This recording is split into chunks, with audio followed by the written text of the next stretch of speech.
आज हमने करना है reactions of oxide with water and dilute acid. तो ऑक्साइड्स हमने देखने हैं अल्कली और अल्कलाइन अर्थ मेटल्स के, और इसके अलावा जो पीरियड 3 के आपके पास ऑक्साइड्स बनेंगे उनका रिएक्शन देखना है वाटर एंड डाइल्यूट एसिड के साथ। तो जब ये वाटर और डाइल्यूट एसिड के साथ रिएक्ट करेंगे तो आपके पास सिंपल ऑक्साइड्स बनाएंगे, पर ऑक्साइड्स बनाएंगे और सुपर ऑक्साइड्स बनाएंगे।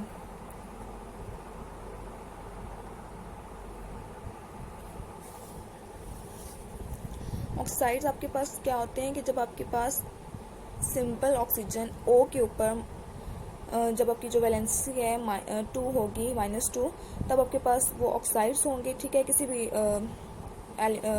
मेटल के साथ जब ये ऑक्साइड बनाएंगे।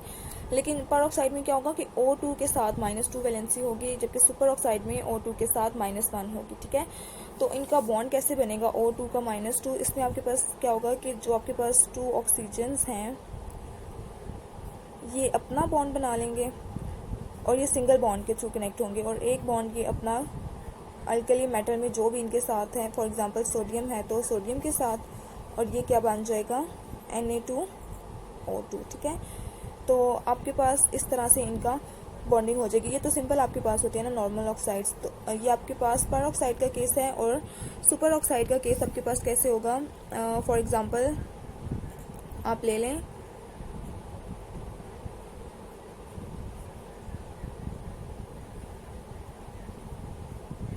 MO2, यहाँ पे कोई भी मेटल आप सपोज कर सकते हैं, लिथियम या सोडियम, कोई भी मेटल, ठीक है। तो उसके साथ 2 ऑक्सीजन हैं, तो कैसे यहाँ पे बॉन्डिंग होगी? फॉर एग्जांपल आपके पास जो मेटल है वो सोडियम है, ठीक है। सोडियम के ऊपर पॉजिटिव चार्ज होगा, जबकि जो ऑक्सीजन है ये आपस में बॉन्डिंग कर रहे हैं ऑक्सीजन, ठीक है। अब आपके पास ऑक्सीजन, जो ये वाला ऑक्सीजन है ये तो सोडियम के साथ बॉन्डिंग कर लेगा ना, ठीक है। इस ऑक्सीजन के तो 2 बॉन्ड कंप्लीट हो गए हैं और सोडियम को भी एक बॉन्ड मिल गया, तो यहाँ तक तो ठीक हो गया। लेकिन जो ये वाला ऑक्सीजन है इसका एक बॉन्ड रह जाएगा, जो कि इस तरह इलेक्ट्रॉन पेयर आपके पास इलेक्ट्रॉन पेयर की तरह शो होगा। अब आपके पास क्या होगा, अगर हम सोडियम को थोड़ा ऐसे करके लिख लें तो ये अब क्या करेगा, ये इस सोडियम के साथ ऐसे डॉटेड लाइन से, मतलब ये बॉन्ड थोड़ा सा इसने स्लाइटली इसको बॉन्ड किया होगा, क्योंकि इसके पास ये जो आपके पास इसके इलेक्ट्रॉन शो हो रहा है वो क्या करेगा, इस सोडियम को लाइटली होल्ड कर देगा ताकि वो किसी और के साथ जाके रिएक्ट ना कर सके। नेक्स्ट आपके पास है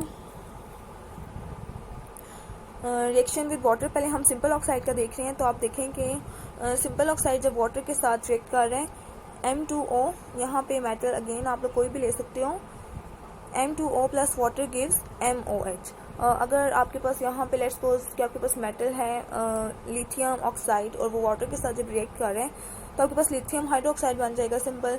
और जब आपके पास डाइल्यूट एसिड के साथ रिएक्शन हो रहा है, डाइल्यूट एसिड के साथ कैसे रिएक्शन होगा कि डाइल्यूट एसिड आपको पता है कि जिसमें एसिड की कंसंट्रेशन कम होती है वो डाइल्यूट एसिड होगा। तो डाइल्यूट एसिड में HCl लिया और अगेन आपने M2O ले लिया है, तो जब इनका आपस में रिएक्शन होगा तो आपके पास MCl और साथ में आपके पास वाटर बन रहा है, ठीक है। जब MCl है, या आपके पास लिथियम क्लोराइड भी बन सकता है, सोडियम क्लोराइड भी बन सकता है, या कोई भी इनमें से। फिर आगे आपके पास है पर ऑक्साइड की जो रिएक्शन है, पर ऑक्साइड में भी पहले वाटर के साथ, फिर हमने डाइल्यूट एसिड के साथ उसका रिएक्शन देखना है। तो अगर आप वाटर के साथ उसका रिएक्शन देखें, M2O2 plus water gives MOH plus H2O2। तो इसमें जो हमारे पास प्रोडक्ट है वो हाइड्रोजन पर ऑक्साइड बन रही है, ठीक है ना। हाइड्रोजन पर ऑक्साइड आपके पास प्रोडक्ट भी बन रही है, और यहाँ पे भी आपने क्या लिया, M2O2 लिया, मेटल का आपने पर ऑक्साइड लिया, सोडियम या लिथियम कोई भी मेटल कर लें। नेक्स्ट आपके पास इसका जब हमने रिएक्शन करना है डाइल्यूट एसिड के साथ, फॉर एग्जांपल HCl के साथ जब इसका रिएक्शन होगा तब भी आपके पास प्रोडक्ट ऑलमोस्ट सेम है, क्योंकि हाइड्रोजन पर ऑक्साइड दोनों में कॉमन आ रहा है। उसके बाद आपके पास जो है मेटल क्लोराइड बन रहा है। सिंपल से, ये बहुत सिंपल से रिएक्शन है, आपने जस्ट इनको एक दफ़ा रीड आउट करना है। नेक्स्ट आपके पास है सुपर ऑक्साइड। सुपर ऑक्साइड में जब सुपर ऑक्साइड कोई भी आपके पास रिएक्ट कर रहा है वाटर के साथ, तो आपके पास हाइड्रोजन पर ऑक्साइड के साथ ऑक्सीजन भी बन रही है, ठीक है ना। और उसके अलावा जब डाइल्यूट एसिड के साथ इसका रिएक्शन होगा, डाइल्यूट एसिड में आप देखें आपके पास अगेन हाइड्रोजन पर और ऑक्सीजन बन रहा है, जो कि आपके पास पीछे भी बन रहा था। तो इट मीन्स कि आपकी जो बाई प्रोडक्ट्स हैं वो सेम आ रही हैं। और जो हाइड्रोजन पर है वो डिकम्पोज हो जाता है किसमें, हाइड्रोजन एंड ऑक्सीजन में। तो जैसे ही उसको टेम्परेचर मिलेगा वो डिकम्पोजिशन स्टार्ट कर देगा। नेक्स्ट है reaction of elements with chlorine. सबसे जो कॉमन एग्जांपल है इसकी, वो तो आपको पता ही है कि जो ग्रुप 1 के एलिमेंट में जो सोडियम है उसकी क्लोरीन के साथ बॉन्डिंग काफ़ी डिटेल में आप इसको कर चुके हैं, ठीक है ना। नेक्स्ट आपके पास है effect of heat on nitrates, carbonates and hydrogen carbonates. Heat का इन के ऊपर क्या इफेक्ट होगा। Carbonates and hydrogen carbonates are highly stable to heat with increase of electropositive reactor from lithium to cesium the stability of salt increases। तो आपके पास जो carbonates और हाइड्रोजन कार्बोनेट्स या जो बाई कार्बोनेट्स जिनको सिंपल वर्डिंग में बोलते हैं, कार्बोनेट्स से जो बाई कार्बोनेट्स आपके पास हैं ये स्टेबल होते हैं। इनका जितना मर्जी इनको हीट प्रोवाइड कर दी जाए, इनका टेम्परेचर जितना मर्जी राइज कर दिया जाए, लेकिन ये स्टेबल रहेंगे। लेकिन जो नाइट्रोजन के आपके पास कंपाउंड होंगे वो डिकम्पोज हो जाएंगे जैसे ही उनको हीट मिलेगी, ठीक है ना। फॉर एग्जांपल अगर आपके पास सोडियम कार्बोनेट होगा या सोडियम बाइकार्बोनेट होगा तो वो नहीं होगा डिकम्पोज। लेकिन अगर आपके पास सोडियम नाइट्रेट है तो वो आपके पास डिकम्पोज हो जाएगा और नाइट्रोजन के साथ जो भी ग्रुप 1 में एल्कली मेटल्स में बॉन्ड बनाएगा वो सब डिकम्पोज हो जाएंगे एक्सेप्ट लिथियम। और क्योंकि एक्सेप्शंस आर ऑलवेज देयर, तो लिथियम इधर एक्सेप्शनल बिहेवियर शो करेगा। नेक्स्ट आपके पास है फ्लेम टेस्ट। फ्लेम टेस्ट आपके प्रैक्टिकल में आपको मैंने कहा था कि आप फर्स्ट ईयर की प्रैक्टिकल कॉपीज कंप्लीट करें, वहाँ पे आपका फ्लेम टेस्ट सेकंड ईयर में डिटेल में थे प्रैक्टिकल्स। फ्लेम टेस्ट बेसिकली हम यूज़ करते हैं मेटल्स के लिए, ये टेस्ट यूज़ करते हैं। इसमें क्या होता है कि मेटल किसी भी मेटल में इसको डिप करते हैं आप एक रॉड को, जो कि प्लैटिनम का होता है मोस्टली, उसको जब आप डिप करेंगे मेटल के अंदर और आप जब उसको फ्लेम के पास लेके जाएंगे तो हर मेटल का एक रिस्पेक्टिव कलर होता है। तो अगर वो कलर शो कर दे तो हम उसको डिटेक्ट कर सकते हैं कि ये आपके पास कौन सी मेटल थी, ठीक है। नेक्स्ट आपके पास है प्रैक्टिकल डिटेल। इसमें आपने क्या करना है कि आपने प्लैटिनम या नाइक्रोम की वायर लेनी है और उसको कंसनट्रेटेड हाइड्रोक्लोरिक एसिड में डिप करना है। डिप करने के बाद आपने उसको फ्लेम थोड़ा देर के लिए देना है और आपने तब तक देते रहना है जब तक आपके पास wire doesn't produce any colour in the flame, ठीक है ना। जब तक वायर फ्लेम में कोई कलर देना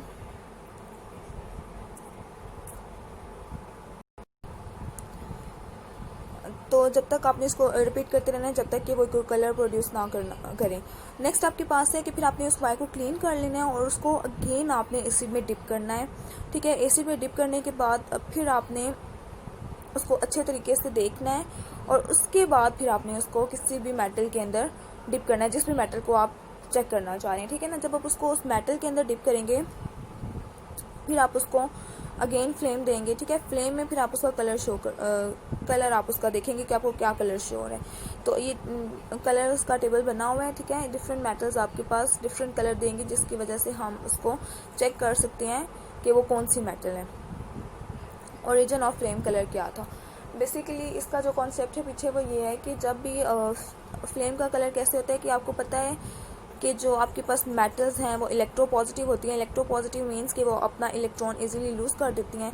तो जब भी वो अपना इलेक्ट्रॉन उनको थोड़ी सी हीट मिलती है तो वो अपना इलेक्ट्रॉन लूज़ कर देंगे, ठीक है ना। इलेक्ट्रॉन लूज़ करेंगी तो जब वो इलेक्ट्रॉन वापस अपनी कुछ देर के बाद अपनी एनर्जी जब उसकी सारी रिलीज़ हो जाएगी और वो वापस अपनी जब स्टेज जिससे वो एक्साइटेड हुआ था जब वो अपनी नॉर्मल कंडीशन पे वापस आएगा तो वो जो उसने एनर्जी लेके एक्साइटेड हुआ था वो एनर्जी एमिट करके अपनी ग्राउंड स्टेट में आएगा। तो जब वो अपनी ग्राउंड स्टेट में एनर्जी को एमिट करके आएगा तो जो एनर्जी रिलीज़ हुई थी वो एनर्जी कलर्स की फॉर्म में विजिबल रीजन में शो हो जाएगी, ठीक है। और विजिबल रीजन में आपके पास डिफरेंट कलर्स को आप डिटेक्ट कर सकते हैं। तो आप उस कलर को डिटेक्ट कर लेंगे कि ये आपके पास कौन सी मेटल थी।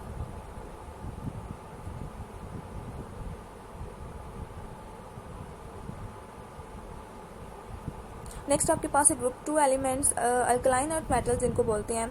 तो इसका भी आपके पास पहले ट्रेंड्स इन एटॉमिक रेडियस है। तो ट्रेंड इन एटॉमिक रेडियस में अल्कलाइन अर्थ मेटल्स का भी सेम अल्कली की तरह होगा कि अगर आप इसका एटॉमिक रेडियस, पहले हम इसका ग्रुप में देखेंगे फिर हम इसका पीरियड में देखेंगे। तो जब आप इसका एटॉमिक रेडियस ग्रुप में देखेंगे तो जैसे जैसे आप डाउन द ग्रुप आएंगे इनका एटॉमिक रेडियस इंक्रीज होता जाएगा। इंक्रीज क्यों होगा? क्योंकि डाउन द ग्रुप आते हुए इनमें नंबर ऑफ शेल्स इंक्रीज होते जाते हैं। फॉर एग्जांपल आपके पास सबसे ऊपर आ रहा है मैग्नीशियम, और मैग्नीशियम के बाद आपके बेरिलियम, और फिर मैग्नीशियम और कैल्शियम। तो बेरिलियम, मैग्नीशियम और कैल्शियम जो हैं जैसे जैसे ये नीचे आता जाएगा इसमें एक एक शेल इंक्रीज होता जाएगा, ठीक है। तो इसकी वजह से इसका एटॉमिक रेडियस इंक्रीज होता जाएगा, जबकि पीरियड में इसके ऑपोजिट हो रहा होता है। पीरियड में शेल इंक्रीज नहीं हो रहे बल्कि सिर्फ और सिर्फ एक इलेक्ट्रॉन इंक्रीज होता है जैसे जैसे हम लेफ्ट टू राइट पीरियड में मूव करते हैं। तो वो जो एक इलेक्ट्रॉन इसमें इंक्रीज होगा और उसमें अफेक्टिव न्यूक्लियर चार्ज भी इंक्रीज होगा, ठीक है। तो न्यूक्लियस के ऊपर जैसे जैसे चार्ज इंक्रीज होता जाएगा उसके आउटर मोस्ट शेल पे होल्ड ज़्यादा होता जाएगा, और जब होल्ड ज़्यादा होगा तो वो उसको अपनी तरफ ज़्यादा बाइंड कर लेगा और उसकी वजह से उसका रेडियस कम हो जाएगा, तो वो स्मॉल रेडियस होगा उनका। तो along the period atomic radius कम होता जाएगा, डिक्रीज होगा, जबकि top to bottom in a group increase होगा। नेक्स्ट आपके पास है trends in first ionisation energy. First ionisation energy जो आपके पास है, जो कि किसी भी एलिमेंट में से फर्स्ट इलेक्ट्रॉन को रिमूव करने के लिए चाहिए होती है, वो उसकी फर्स्ट आयनाइजेशन एनर्जी होगी, ठीक है ना। अब आपके पास इन्होंने एग्जांपल दी हुई है, the first and second ionisation energy of these elements decrease with the increase of atomic radii from beryllium to barium. For example हम बेरिलियम की एग्जांपल लेते हैं। जब आपने उसमें से एक इलेक्ट्रॉन को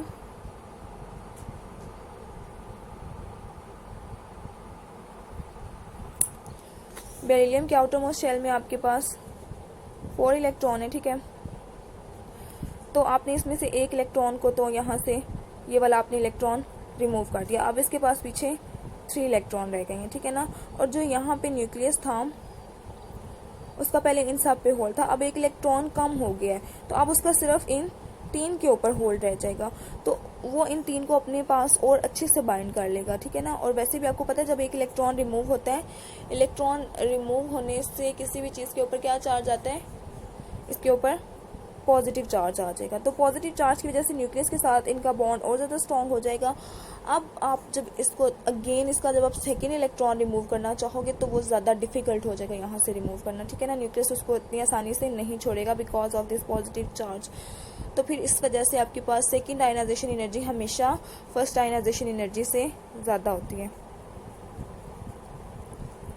greater than first ionisation energy, ठीक है ना।